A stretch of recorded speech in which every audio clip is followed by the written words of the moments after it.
Good morning, everybody. Good morning. Grateful to have you here this morning. Welcome to Sunday Fun Day. Apparently there were some out partying late last night that are still funneling in.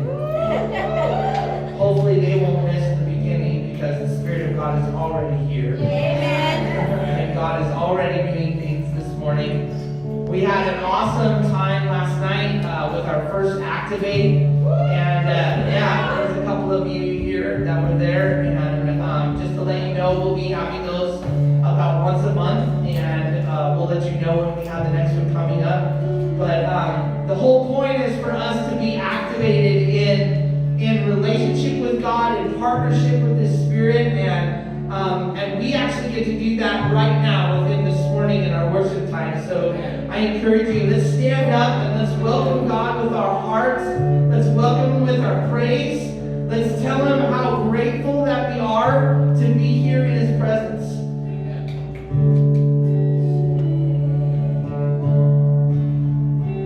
Let our praise be your weapon, and let our souls be a sign that we are here for you. God, we are here for you. So that again, let our praise.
Let our songs be a sign that we are here for you.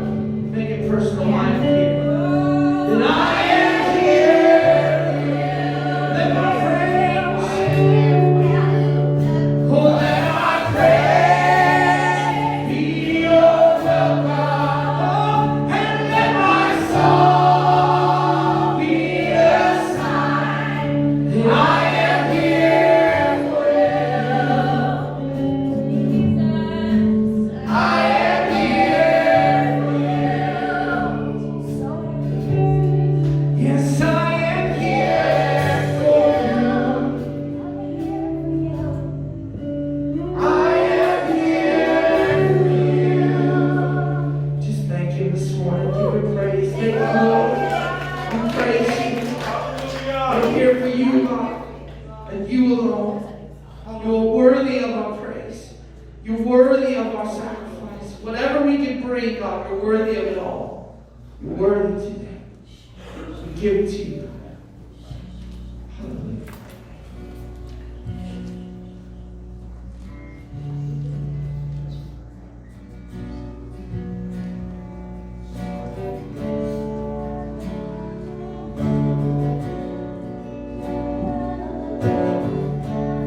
I just felt like the Lord was saying that it doesn't matter how many pieces you feel like you're coming with today. Every one of them is a beautiful offering to God. And He's the one who makes us whole. So when we come with our pieces, He says, oh, don't worry, I know just where those go. And He puts us back together beautifully. So we just offer everything that we are to You, Jesus. Everything. You know where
for us, to be killed for us, as us, for us, and as us. He didn't fight it. He knew what he was doing it for. He knew the purpose. He knew who he was doing it for. He was doing it for each one of us, and he knew it. We were on his mind. We were the ones he was thinking of. We were the ones he went to the cross for. Not ones that he didn't know, but ones he already knew. Ones he already loved. That wrecks me about Jesus. Wrecks me. For God so loved, and you insert your name. Put your hand on your heart this morning. We're just going to declare this. For God so loved, you say your own name. For God so loved that he gave his Father. He gave his Son for us. I want to just continue worshiping this. We're going to just have our time of communion and worshiping Jesus right now. We've got communion up front. We have it in the back. And we're just going to worship Jesus for his sacrifice, what he did. Laying himself down. Raising the broken. Let's sing Amazing Grace. Let's worship him in communion.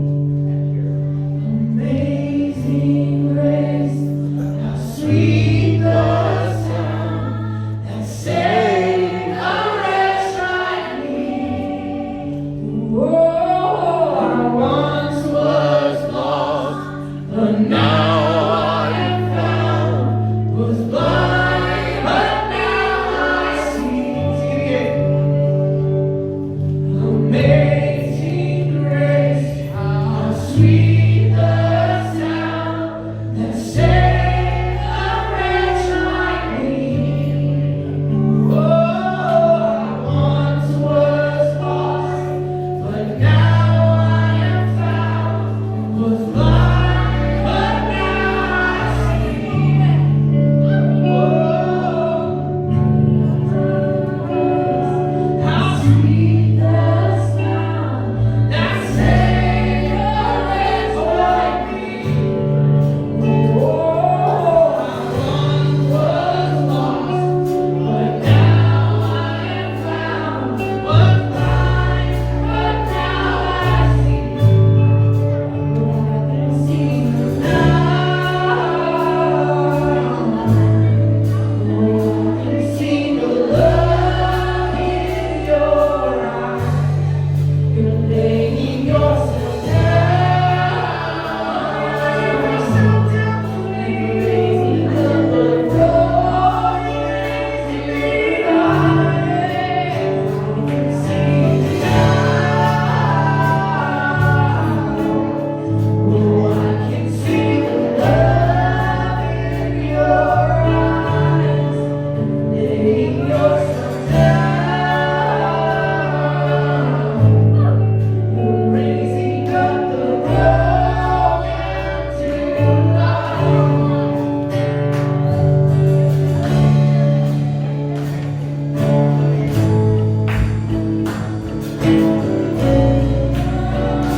that I can see it now.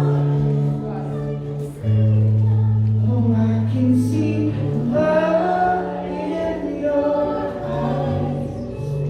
I can see it now.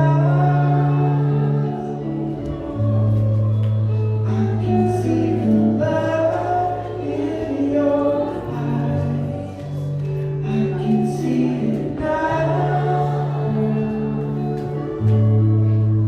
I can see the love in your eyes.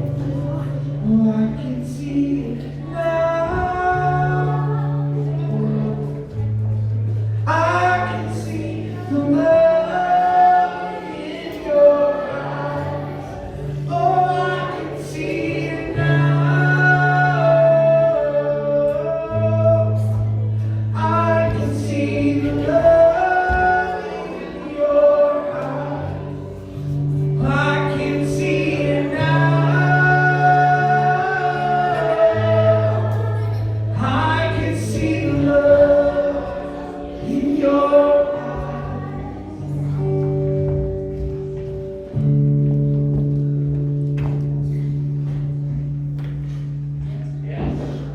This is our only time in life when we're actually able to bring a sacrifice of praise. There will be no other time. There's not going to be a sacrifice in heaven.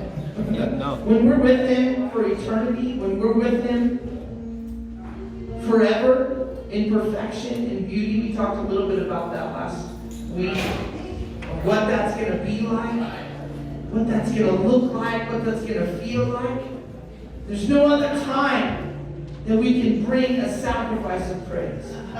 This is when we actually get to show God how much we love Him. This is when we get to show God our appreciation. We get to give Him something. How can you want to give something to God this morning? Yeah. To show Him your appreciation and your love. But worship is more than a song. Romans 12:1 says, give your bodies as living sacrifices, holy and pleasing to God. This is your spiritual act of worship. We're coming to the time right now when we worship the Lord in our tithes and our offerings. This is about giving something that costs you. And it doesn't necessarily have to be money, although God does want you to partner with Him over your finances. And He says to test Him in this, if you'll trust Him with your finances, if you'll put Him first in your finances, He says, I'll overflow your storehouses.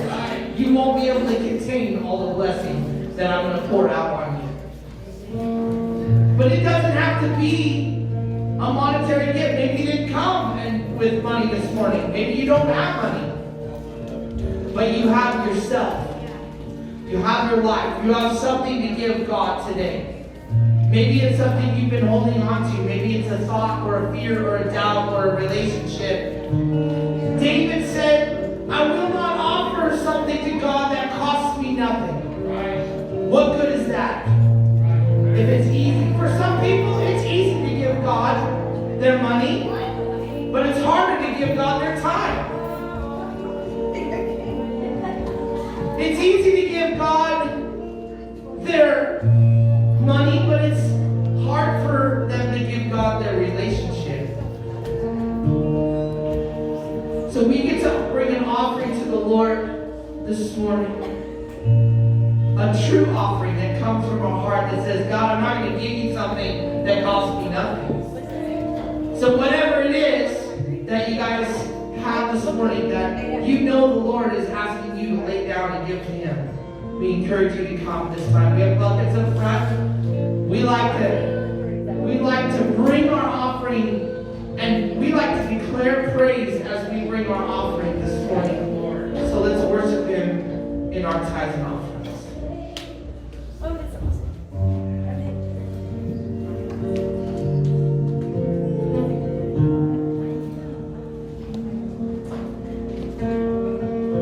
Before I bring my knee, I will bring my heart.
everything and nothing less than my best and my all. You deserve my every breath, my life, my song. Humbly I stand. Humbly I stand and offering.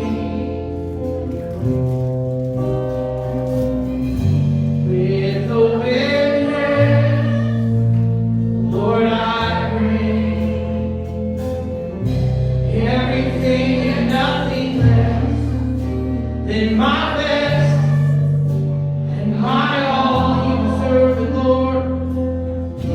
You deserve my every breath, my life, oh, my song. You deserve my every breath, my life, oh, my song. So I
give it all away. Everything and nothing less. I surrender. Everything and nothing less. Turn to your neighbor, give them a high five. Tell them that you're glad that they're here.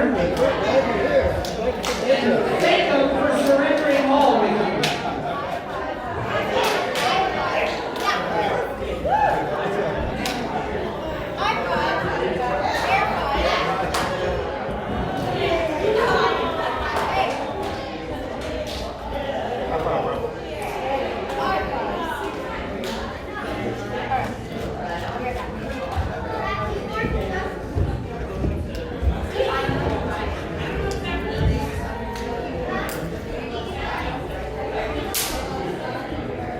Not over yet. Now we get to meet the meat. The meat is good.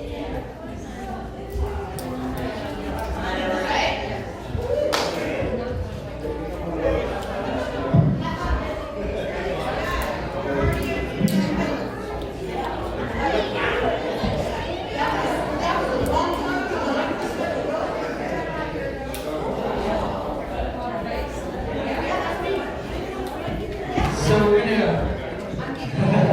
I love when we start talking and getting in conversations, but we're gonna do some stuff right now. We have a couple announcements. Go ahead and make your way back to your seat. We have a couple announcements that we want to share with you, and then I'm gonna hand the mic over to these are my parents, David and Christy Graham. Yeah!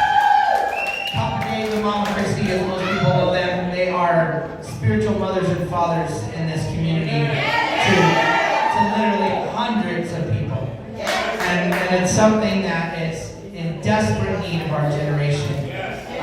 And God is raising up fathers and mothers, spiritual fathers and mothers to come and fill in the gap for what's been going on in our culture of a fatherless and motherless generation. So, real quick, the 27th, just a couple dates I want you guys to know about. The 27th, we're doing Elevate 2. So if you've been doing Elevate 1, you are eligible to attend an Elevate 2. And so that is an encouraging time. We have a place for you to sign up in the back if you want to do that.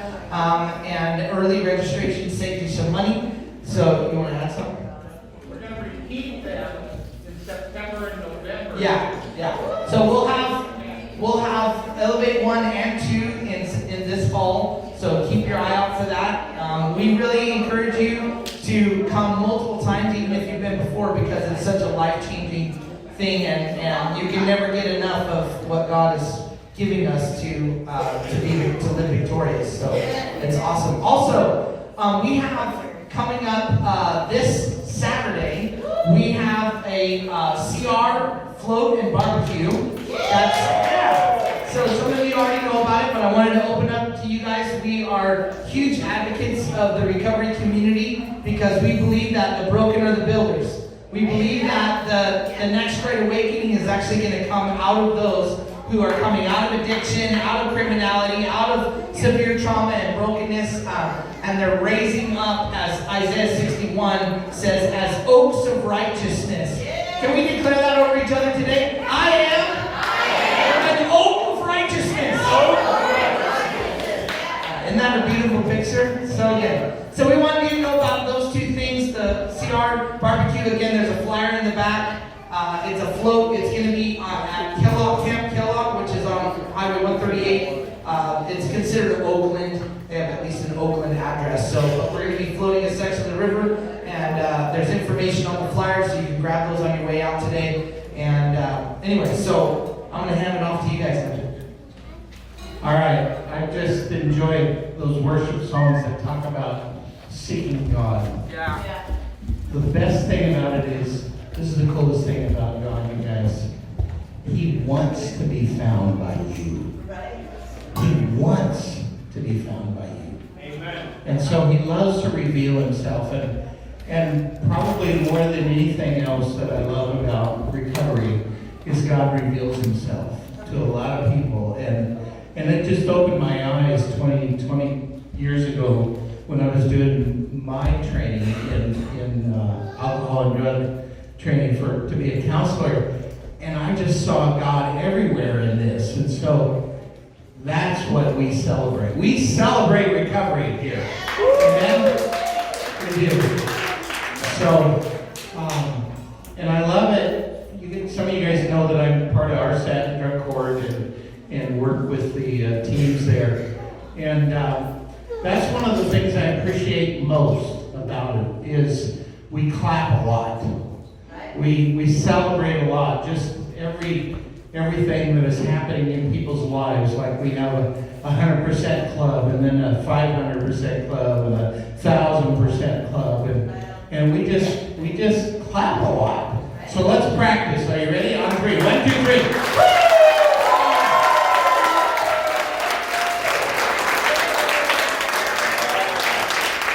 Yeah. So the other thing I love about it is we keep track of dates. And there's some significant dates here today that we want to celebrate because I've been part of drug court for about 7 years, and one of those persons I met through drug court. And I love it when people have years, not months, but years. Now, we celebrate days, we celebrate months, and I love people that keep track of days. Yes, and there's an app. There's an app, and I'm going to get this app because I am now 120 days, a few more, just a couple more than that. So I'm not keeping track of the exact days, but there is an app that keeps track of your days. And I'm going to get that app today because I just discovered it today. And so I have 120 days being free of the addiction to my appetite. And so I'm really excited about that. Right now that someone has 199.29, and now it's probably 0.32 days, 199.3 something or other days. Right now, clean and sober. Come up here, Sarah.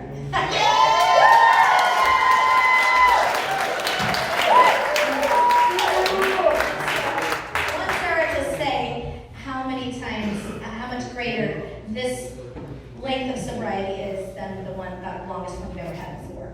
Over 3 times. She's got over 3 times longer than she's ever had.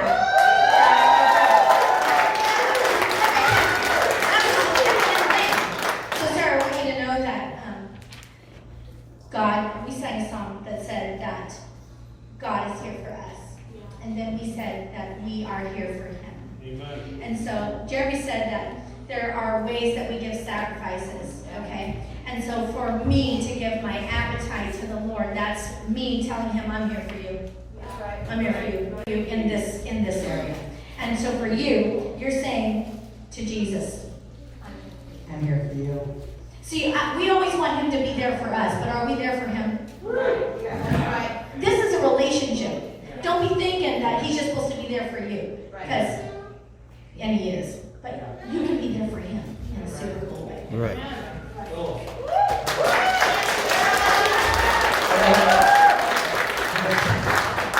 I'll start to go up to ask Sarah how many days that she beats me to it every time. That's so good. I love to keep track. So I started to tell you there's somebody here that has a lot of days. Yeah. In fact, 11 years. Oh yeah. And so Candy, come down.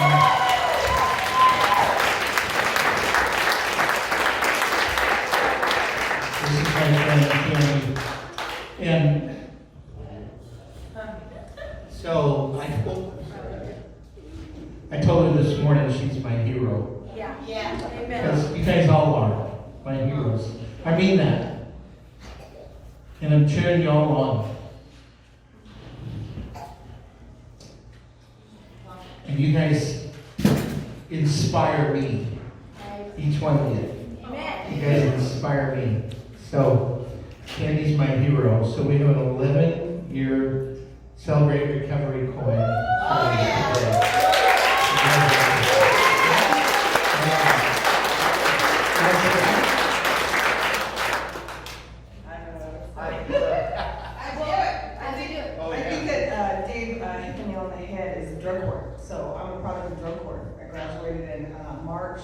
of 2010. So drug court works. Yes. Drug court works. It does work, and we celebrate. And one of the things that I appreciate the most about the community is she inspires others and cheers so many more on. And I see you doing that. I catch you doing that all the time. Yeah. That's right. All right, let's celebrate some more. Come on.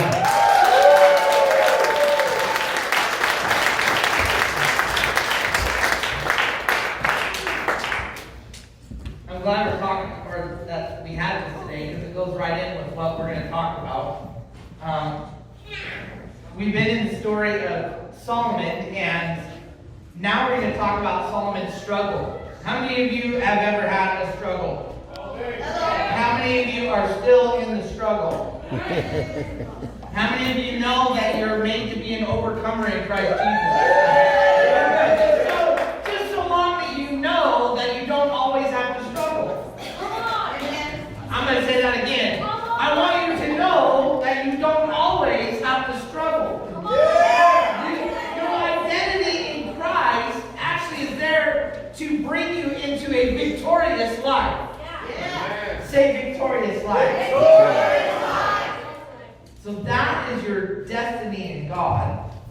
And so, but there's things that get in the way, and there's things that keep us in the struggle, and we're going to talk about that with the life of Solomon. Solomon was the greatest king and probably the wealthiest dude that has ever been on the planet. He was the wisest guy that's ever been on the planet.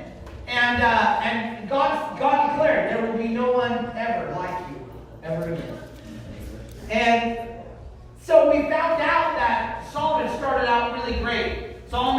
King Solomon was the son of David, not his oldest son, but the son that God chose to carry on the lineage and the dynasty of King David and the nation of Israel. And King Solomon started out real great.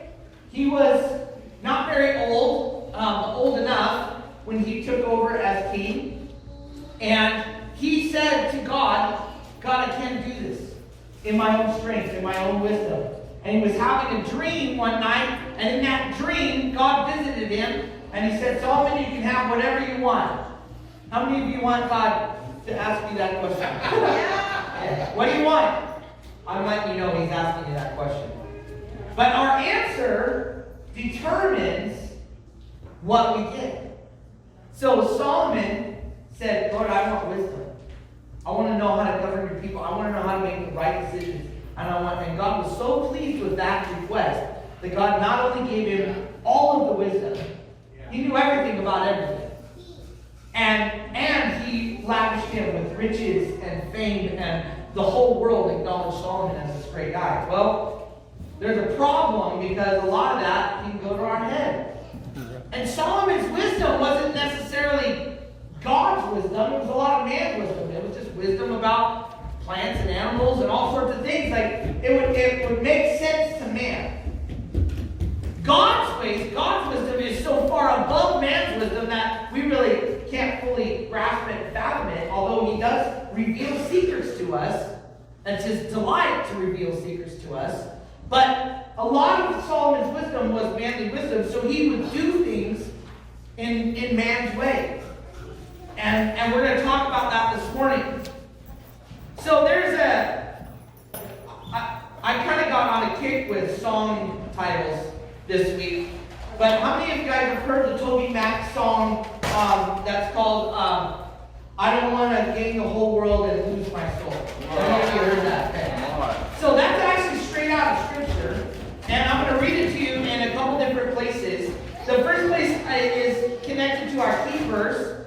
And it's Mark chapter 8, verse 36. And it says this, and what do you benefit if you gain the whole world but lose your own soul? What benefit is there in gaining all the world but lose your soul? Well, this is the dilemma that Solomon was in. He had gained the whole world. He had gained the whole world. And we're actually going to go into some portions of the scripture where he actually talks about that. So our goal this week is for us to develop a right relationship with the world. What is the right? How does God want us to be in relationship with the world? Right. Because he does. We can't just, remember last week we said, on a beach somewhere on a deserted island. We have to be in the world. We have to be a light in the darkness. We're called to do that. So we have to have a right relationship with the world in order to maintain and grow a healthy temple. We've been talking about the temple. Solomon built the greatest temple that eventually was torn down because of Solomon's struggle. And we now are the temple of God. Put your hand on your heart. We're going to say it again. I am the temple of God. God's Spirit lives in me. I'm a carrier of God. So we have to know how to build His temple. If this is God's house, we have to know how to build it, how to maintain it, how to continue to make it a place that He wants to hang out. So there's this slow fade that happens with Solomon. Now that's actually a song title, Slow Fade. I almost entitled this part from the 1980s song, Girls, Girls, Girls. Because that's really what Solomon's struggle was. I didn't think it was really appropriate, and I didn't want you guys to know that I knew that song, but if you're somewhere close to my age, you probably know the song I'm referring to. Yeah. So it's this slow fade. There's another song by Casting Crowns called Slow Fade. I encourage you to look it up and listen to it. So this is what happens to King Solomon. We're going to be in 1 Kings chapter 11. If you have your Bibles or your phone apps with you, I encourage you to get it out. We'll also have it up on the screen, but we're going to be covering a big portion of Scripture here in 1 Kings chapter 11. This is the story of Solomon's life here in 1 Kings, and this is the point. He's built the temple, he's built his house, and now he's reigning, and he's gained the whole world. And here's what happens. It says, now King Solomon loved many foreign women. Probably not a trait that you want to be known by as a man, but this is what he was known for. He loved many foreign women. Besides Pharaoh's daughter that he married from Moab, Ammon, Edom, Sidon, and from among the Hittites, the Lord had clearly instructed the people of Israel. This was God's instruction 400 years before. God's instruction 400 years before was, you must not marry any of these foreign people because they don't hold the same culture, they don't hold the same values that I'm trying to build in you. So I don't want you to marry them because they will turn your hearts to their gods. That's the point. They will turn your heart to their gods. Yet Solomon insisted on loving them anyway. This is ridiculous. He had 700 wives of royal birth and 300 concubines. Say, that's too many. That's too many. More than one. Yeah, one is enough. More than one is too many. 700, 1,000 women is way too much. All right. It says, listen, and in fact, they did turn his heart away from the Lord. They did turn his heart away from the Lord. Verse 4, in Solomon's old age, they turned his heart to worship other gods instead of being completely, say completely. Instead of being completely faithful to the Lord his God and his father David, as his father David had been. Solomon worshipped Ashtoreth, the goddess of the Sidonians, and Moloch, the detestable god of the Ammonites. In this way, Solomon did what was evil in the Lord's sight. He refused to follow the Lord completely, say completely again, as his father David had done. On the Mount of Olives, east of Jerusalem, he even built a pagan shrine for Chemosh, the detestable god of Moab, and another for Molech, the detestable god of the Ammonites. Solomon built such shrines for all his foreign wives to use for burning incense and sacrifices to their gods. The Lord was very angry with Solomon, for his heart had turned away from the Lord, the God of Israel, who had appeared to him twice. He had warned Solomon specifically about worshiping other gods, but Solomon didn't listen to the Lord's command. So now the Lord said to him, since you have not kept my covenant and disobeyed my decrees, I will surely tear the kingdom away from you and give it to one of your servants. But for the sake of your father David, I will not do this while you're still alive. I will take the kingdom away from your son, and even so, I will not take away the entire kingdom. I will let him be king of one tribe for the sake of my servant David and for the sake of Jerusalem, my chosen city. This says something about David. I want us to grab this I don't want you to miss this. Because of David's relationship with God. Now, we talked about the major failures that David had. Major failures. In fact, Solomon was actually a product of one of those major failures. When David slept with Bathsheba, who was another man's wife, and then had the husband murdered, and then took Bathsheba as his own, their first baby died, but Solomon was the next baby. So this is a beautiful picture of God redeeming David, and David repented before the Lord. And you can read in Psalm 51, that's David's psalm of repentance. If you know that you need to repent in your heart, meditate on Psalm 51 and really let your heart be devoted to God through repentance, through surrendering to God again. But because of David's relationship, now Solomon's not going to experience some of the discipline, at least not while he's alive. But God had warned him, and I'm going to go back to 1 Kings chapter 9, verses 6 and 7, and this is what God was telling him, and this was years prior to him having 1,000 women. God said, but if you or your descendants abandon me and disobey the commands and decrees I have given you, which he said, don't have any other gods, don't be marrying to other people, don't be worshiping other gods. And he says that if you serve and worship other gods, then you guys, you will lose the land I've given you. The whole entire dynasty, the whole entire nation will crumble. So I want you guys to understand and know that God's warnings are always for our benefit and blessing. I'm going to say that again. God's not a mean God. People look at the church or look at Christianity and say, oh, that's just a bunch of rules. Just a bunch of rigid, nothing, no fun. No. God gives us warnings and gives us instructions for our benefit, for our blessing. He says in Deuteronomy 28, if you will obey my commands, if you will obey the voice of the Lord, these blessings will come upon you. So obedience always equals blessing. Say that. Obedience always equals blessing. Always. Every time. It will not fail. Will not. Will not fail. Obedience will always bring blessings. How many of you want blessing? It's connected to your obedience. Are you willing to do what God is asking you to do?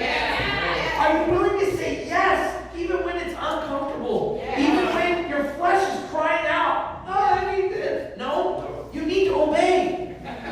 Because then your flesh will truly be happy because you'll be experiencing the joy of the Lord. Okay, that's another sermon.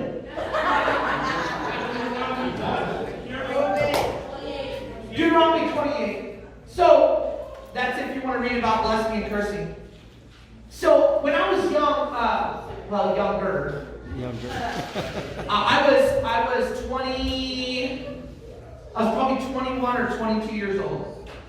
And I went through a really weird time in my life. Holly and I were youth pastors and worship pastors at a church, but it was all volunteer. And so I was having to work another full-time job. And I was used to owning my own business. My dad and I owned our own construction company for 8 years. And so I wasn't used to being my own boss and not making more money than minimum wage.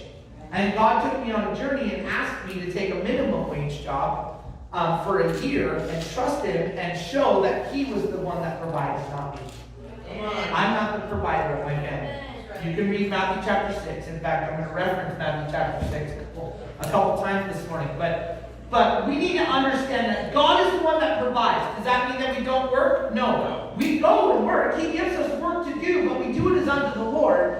But our paycheck and everything else, that's God. That's in God's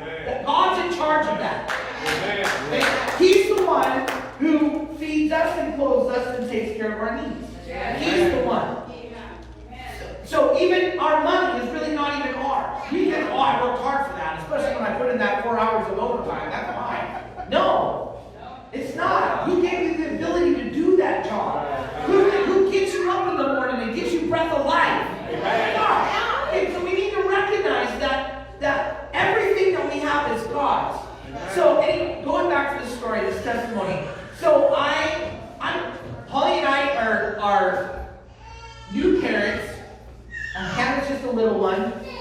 And after I took the job for minimum wage, God released me to take a job that paid like $14, $15 an hour, and it was for Roseburg Forest Products. And so I took the job for RFP, and I'm working, and I have a really good work ethic. And so all of the bosses really love me. All my foremen, they love me. And they would ask me to stay over. And I got in the cycle because I started working graveyard. And I worked graveyard for almost the whole time I was there, but for a full like 2 years. So I would work from 11:30 at night to 7:30 in the morning. It was really easy for me to stay, and the foremen loved it. They would, will you stay for 4 hours over? And so I got in this pattern. I was working 12-hour days, 5 days a week. And I would stay over and I would work till 11:30 and then I would go home because that would usually be the time that my kids were up and Kyler was just born, he was a baby, and they were getting home at 7:30, everybody was still sleeping anyways. The kids, we had these awesome babies that slept until like 9. Didn't say they slept all night till 9, but they at least would sleep in. So I was like, man, I'm not really going to get to spend time with them anyway. So I started really getting obsessed about trying to get ahead and make more money and do these things. And I started getting my focus off of what God was actually wanting me to do and just get it on to making life more comfortable. And I thought, it wasn't a bad thing, and I was able to do it. And so I'm working all these extra hours, and I watched this movie, and it's called The Family Man. And it's by Nicolas Cage, and it's an older movie, and I watched this movie, and I began to weep. And it's not really a weeping movie. It's like, it's kind of, there's some comedy in it, it's a drama, but in it, this man gets what's called a glimpse. Because he thinks this guy has climbed the corporate ladder, he's living high on the life, he drives a Ferrari, he's everyone's boss, he only has one person higher than him, and he's living the high life. Pretty much can have whatever woman he wants, he's gained the whole world. That's a good way to put it. He's gained the whole world for what he thought. And he has this encounter with an angel. And the angel basically says, so you don't think you're missing anything in life, right? And he says, yeah, no, I got everything I need. I don't need anything.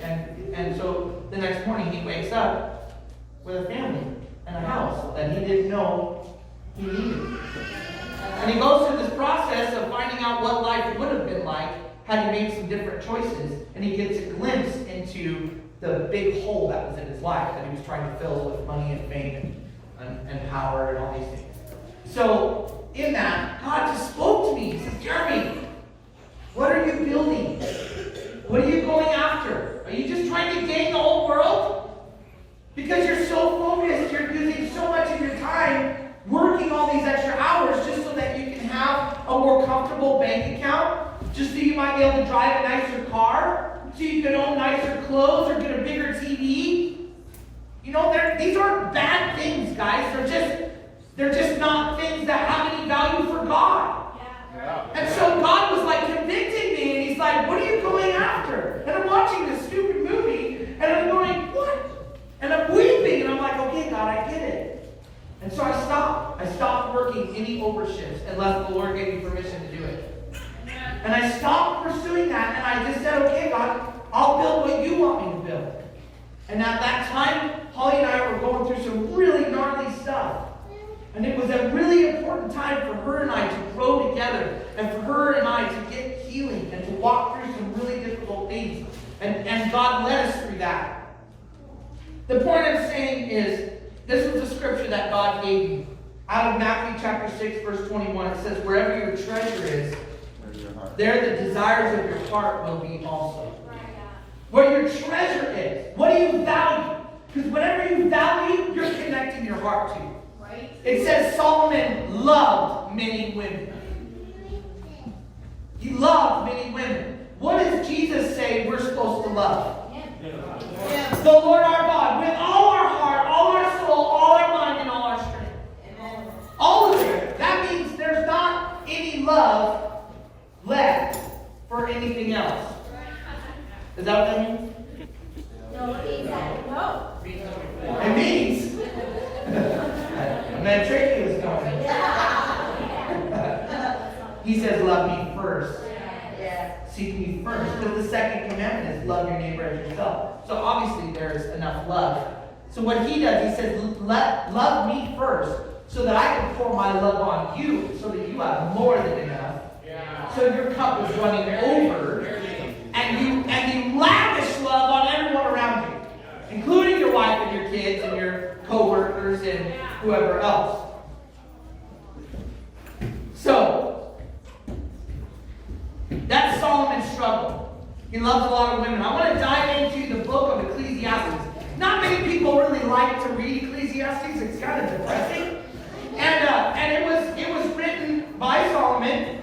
It comes right after the Proverbs, which is what everybody loves to read, the Proverbs, because that's all about wisdom and all these different things. But then we get the other aspect of Solomon's life. And Solomon wrote the book of Ecclesiastes most likely in the last 5 years of his life. And we're going to dive into that. I titled this one, Everybody's Working for the Weekend.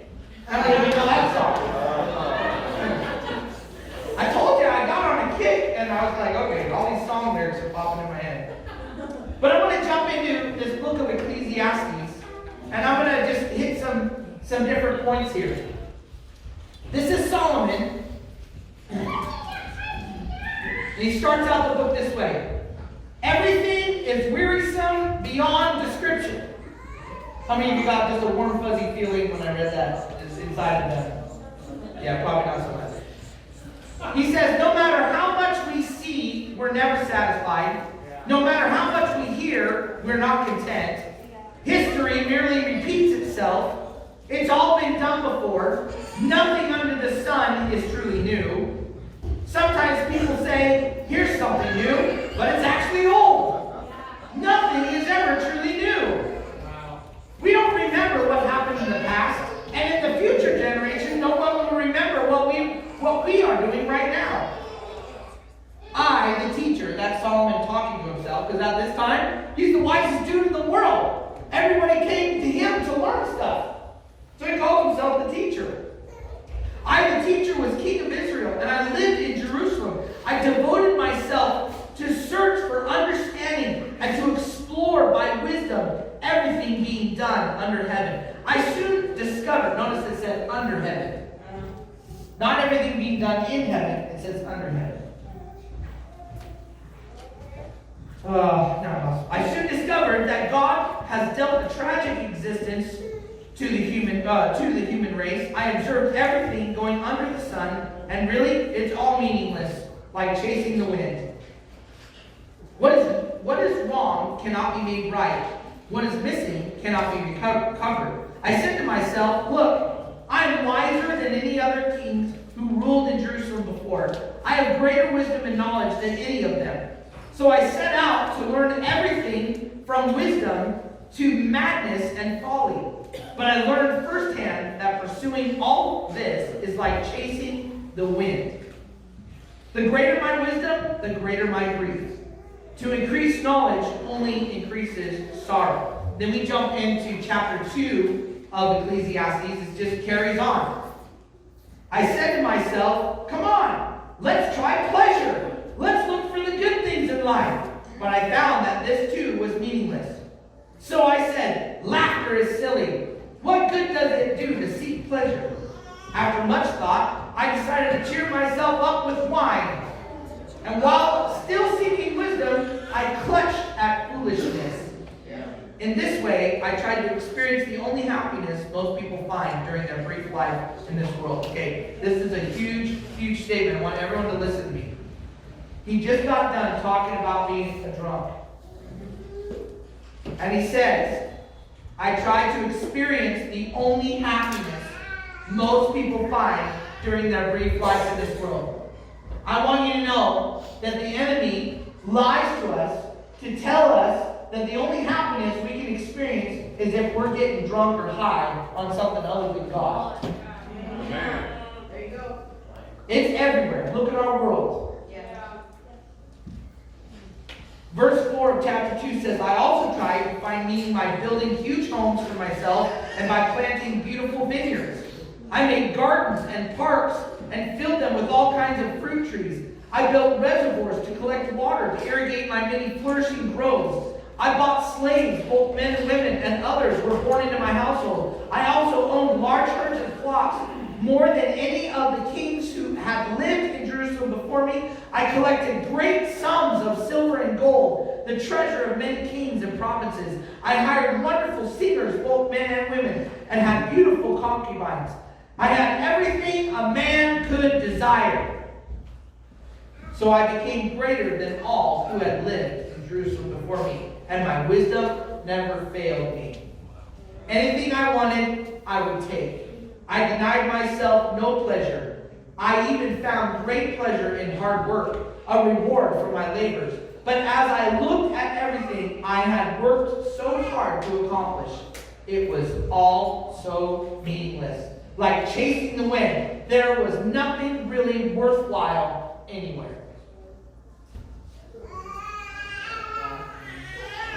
You guys, this is such a powerful, powerful thing. It's a powerful mindset because I'll be honest with you, I even started to get sucked into this at a young age. That I'm just going to make life more comfortable. I'm just going to work harder. I like work. I like putting in. I like sweating. I like building things. I like making things happen. I like doing that. It's easy for me to get caught up in that. It would be easy for me to become a workaholic. It would be easy. It's easy for people to become drawn to the pleasures in life. I appreciate nice cars. We've seen a lot of nice cars this week. I appreciate nice things. I've drawn up 4 different plans for houses I'd like to build. But when we seek after those things and when we begin to focus on those things and we think, man, if I just had this, if I just work a little harder, if I just had some flush money in my bank account, I know that I'd be happier. It'd be so much easier and life would be so much more fun. I could just do the things that I want to do. And the reality of it is we get sucked into that. Now, are those bad things? No. In and of themselves, this world, there's things in this world that are not bad. There's definitely things that are bad. But there are things that are not bad as well. But they can become idols to us. Yeah. Now, are we building shrines on the hill and going and bowing down to some statue? No. But we bow down to our TV sets. Right? Our phones. And our phones. Yeah, everyone pull out your phone. No. I'm telling you, we're now in a society that worships electronics. Yeah. People get more excited about the next phone coming out Right? than they do about even their own anniversary of their marriage or something else like that, or their kid's birthday. Come on. What, you guys get what I'm saying here? Yeah. Okay, so he ends. This is the very last two verses in the book of Ecclesiastes. Solomon goes on like this, just like what we read. I don't even have to read anymore because it's the same thing over and over and over and over and over. He just basically says, I've got everything and it's worthless. I thought it was going to make me happy, but it doesn't. It's all meaningless. So he sums it up here. Chapter 12. For 12 chapters he does this. And he sums it up with these 2 verses. So that's the whole story. Here is now my final conclusion. Fear God and obey Him, obey His commands, and for this is everybody's duty. God will judge us for everything that we do, including every secret thing, whether good or bad. Solomon fell away. He no longer was worshiping the Lord, and I have you guys say this a few times. I had you guys say completely, the word completely. God asked Solomon to worship Him completely, only. But because Solomon was still worshiping God, but he was also worshiping the other gods. Solomon was worshiping God or trying to love God, but he's loving 1,000 women. I can't even wrap my head around that. Okay.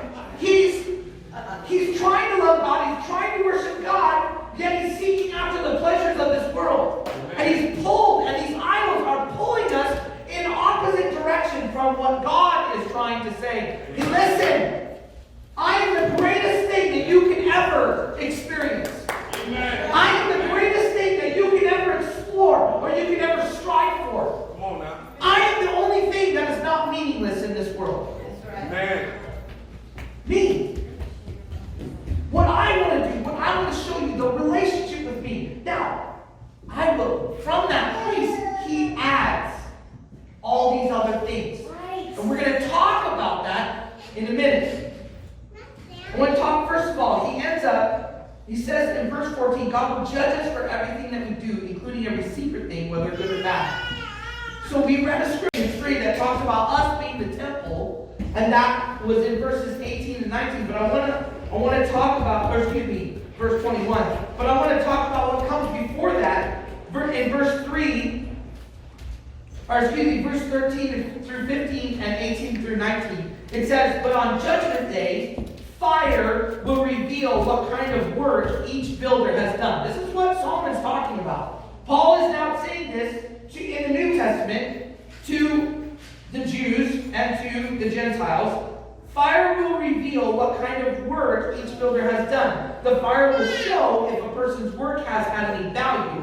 If the work survives, the builder will receive a reward. But if the work is burned up, then the builder will suffer great loss. The builder will be saved, but like somebody barely escaping through a wall of flames. Amen. Before I get on to that, this is what it was. This is that place.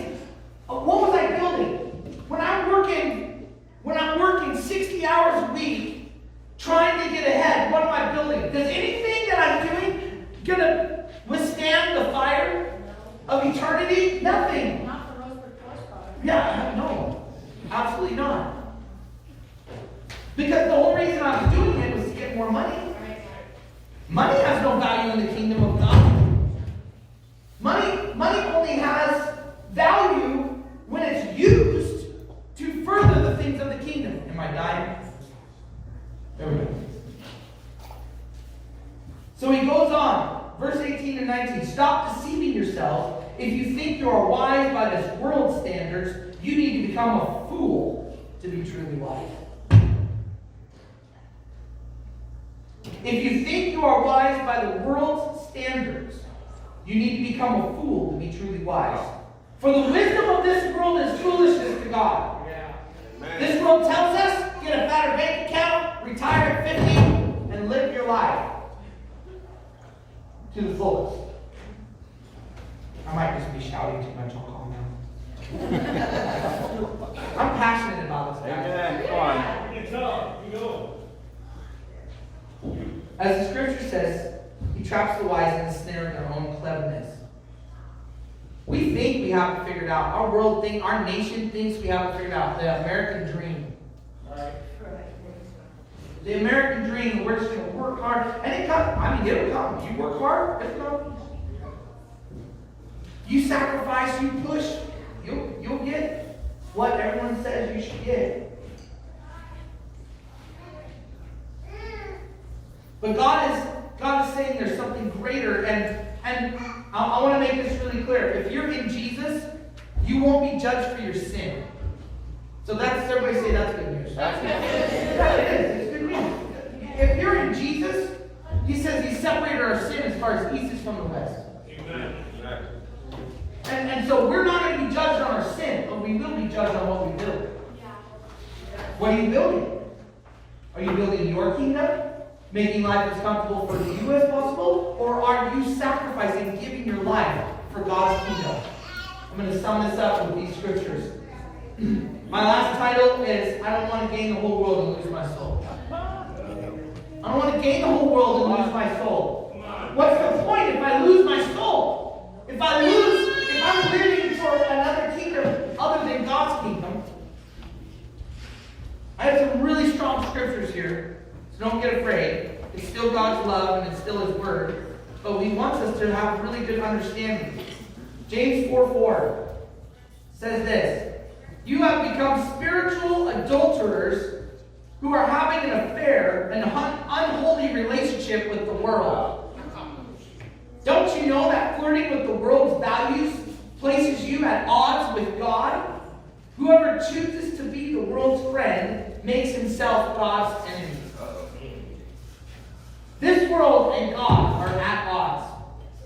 Yeah. They are enemies. The things of this world and the prince of this world, who's the prince of darkness, they're enemies to God. Amen. And the things of this world outside of God will take you into destruction. Mm-hmm. Even things that we would say are good. Matthew chapter 16, this is the scripture that talks about, I don't want to gain the whole world and lose my soul. This is in the Passion Translation. Listen to this. This is Jesus talking. Then Jesus said to His disciples, if you truly want to follow me, you should at once completely reject and disown your own life. Basically what that looks like is your own plans, your own thoughts, your own way of doing things, your own reasonings. And you must be willing to share my cross and experience it as your own, as you continually surrender to my ways. For if you choose self-sacrifice and lose your lives for my glory, you will continually, discover true life. But if you choose to keep your lives for yourselves, you will forfeit what you try to keep. Yeah. For even if you were to gain all the wealth and power of this world with everything it could offer you at the cost of your own life, what good would that be? And what could be more valuable to you than your own soul? So I'm going to just sum it up with this. Solomon gained the whole world and almost lost his soul. Now I don't know how well he finished. The Bible does not say. It just says that Solomon didn't do what God wanted him to do, and the kingdom was ripped away from him. That's what it says. And it did happen. And the whole nation followed shortly after. Thank you, Jesus, that this mic is to work perfectly all the time. It's a blessing to us, and it gets to do its job. So Solomon gains the whole world, and he says it's meaningless. And so I want us to just, here's the point. Let's just examine our own hearts. What are we building? What are you striving for? What are you stressed out about? What do you feel? What are the things that you think, if we're different, would make you happy? Would bring you more joy? Matthew chapter 6, verse 33 says, so above all, constantly chase after the realm of God's kingdom and the righteousness that proceeds from Him. And then, here's all these things. Then all these other things, they're less important things, but some of them are good, will be given to you abundantly. Did you guys hear me? Yes. This scripture, I have meditated and lived this scripture. Yes. For most of my adult life. Yes. Seek first the kingdom, and everything else will be added unto you. Seek first the kingdom and His righteousness. And all the other things will be added unto you. You guys know how much free stuff I've gotten? You guys know? No, I'm serious. Do you guys know this? I've been given cars. Yeah. I've been given motorcycles. Come on. The very house I'm living in right now was a gift to me. Yeah. I'm telling you guys, when you seek first the kingdom, God adds it to you. Amen. I got to do radical, ridiculous vacations. So I'm serious. Molly and I have celebrated every major anniversary in some exotic place. Wow. All because God added it to us. Did I save and scrape and burn? No, I didn't. Wow. I sought first the kingdom. And God said, I love you, and I want you to have this awesome trip to Maui. And then I want you to go on this awesome cruise to Alaska. And then I want you to go to Canada and celebrate 20 years and see the most beautiful things you've seen in your life. Amen. And He does this, and He adds it to us. I'm a living, walking testimony that this scripture is Come on. It's true. Yeah. If you go and you chase after those things, you'll probably find them. At what cost, though? Right? It will cost you your time, your relationships. It will cost you, most likely, your relationship with God. Yeah. Because you will be pulled in the opposite direction than towards God. But if you seek first the kingdom, everything else is added unto you. Yeah. And it's in right proportion, and it's in right ways. Yeah. I want to close on this scripture. It's Colossians chapter 3, verses 2 through 4. I love this scripture. It's something that I meditate on all the time. It says, yes, feast on all the treasures of the heavenly realm and fill your thoughts with heavenly realities and not with the distractions of the natural realm. Your crucifixion with Christ has severed the tie of this world, and now your true life is hidden away in God in Christ. And as Christ himself is seen for who he really is, who you really are, will also be revealed. For you are now one with him in his glory. Amen. Amen. Fix your thoughts on heavenly realities. Yeah. That's him. We sang a bridge in a song. You're my treasure and my reward. Yeah. Heavenly treasures. He's a treasure. He will fill your heart more than anything else. He will fill your belly more than the best steak or the best cream cheese pie or cheesecake or whatever. He will. He will take you on a ride better than any Ferrari ever could. Yeah. He will show you his goodness, and it's out of this world. Because he's supernatural. Yeah. Come on. And he says the greatest things in this world are just foolishness Right? compared to him. Mm-hmm. Amen. Stand up. Yeah.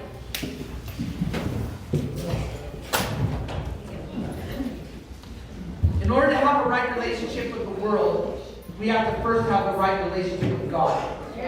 You cannot have a right relationship with the world and not have a right relationship with God. Amen. With him being first. With him being at the forefront.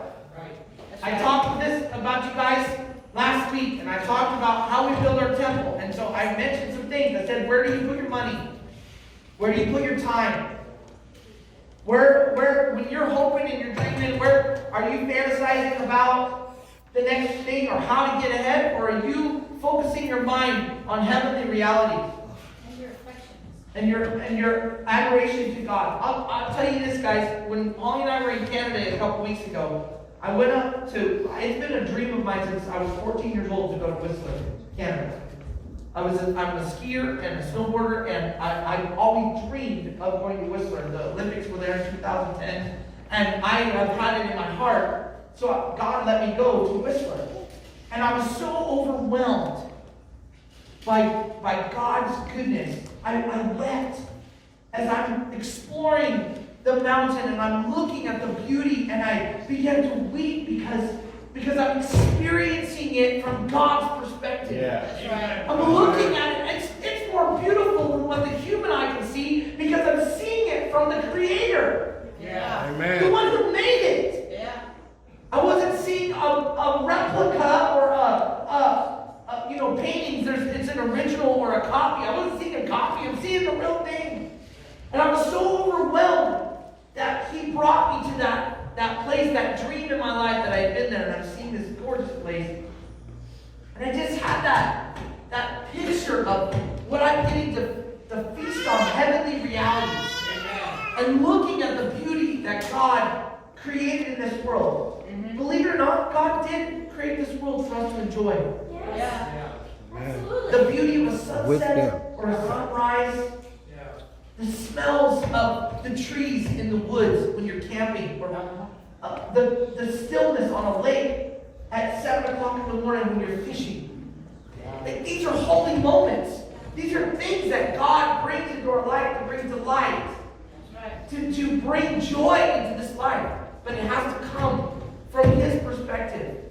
Otherwise, we're going to be chasing after it. And that's when idolatry and that's when other things beginning to creep in. You guys all following me this morning? Yeah. All understand what we're saying today? Yes. Don't be struggling any longer. Let go. Surrender. Give all your hopes and dreams to God. God, one of my life verses, I have a lot of life verses. This life verse gave me Holly, though. So this is a really big one.